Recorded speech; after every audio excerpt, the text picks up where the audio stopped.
Hey, what's up everybody? It's Old Jazz Cat, back with another Chronicle. They say that a real artist is inspired by other artists. Tonight, I became inspired. My good friend Halia Roberts did a one-woman show called Pretty Fire. I just came from seeing it, and girl, you inspired me.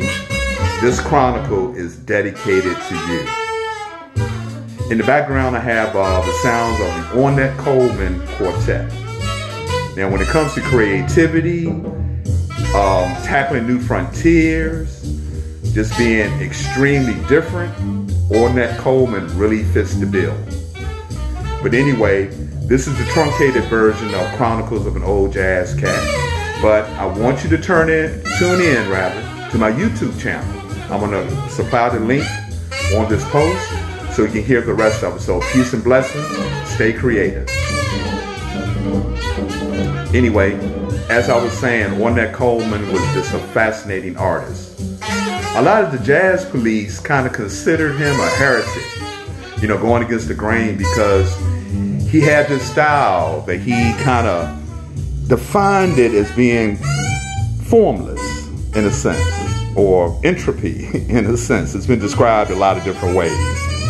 But anyway, the funny thing about it is that jazz is naturally an improvisational art. But Ornette Coleman felt like you could just throw out all the conventions and just play.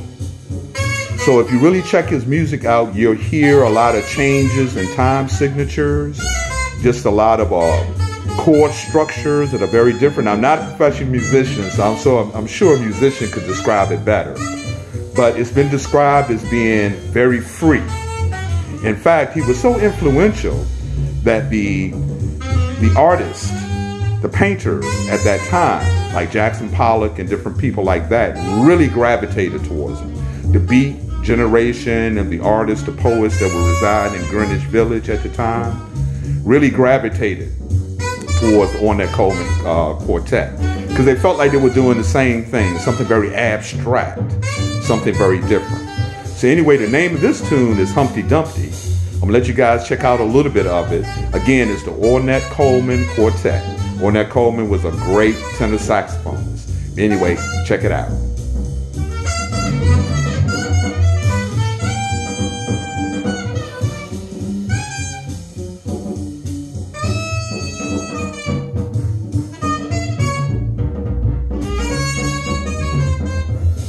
Now, the other members of his quartet includes John Cherry on trumpet, who is the father of Nina Cherry, who was like an early hip-hop artist, had a song called Buffalo Stance. But she is Don Cherry's daughter. Don Cherry is on trumpet.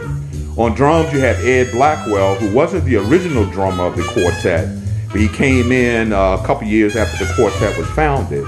And last but not least, Charlie Hayden on bass.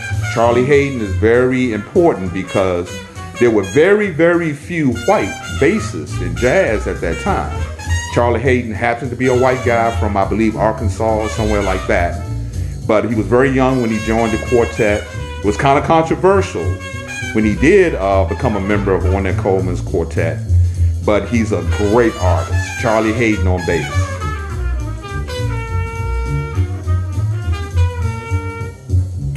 But anyway, it's Friday night. This came from a great play. Again, my girl Halia Roberts in Pretty Fire. She did her thing. She inspired me tonight. So check it out. Again, Chronicles, an Old Jazz Cat. Peace and blessings. Stay creative.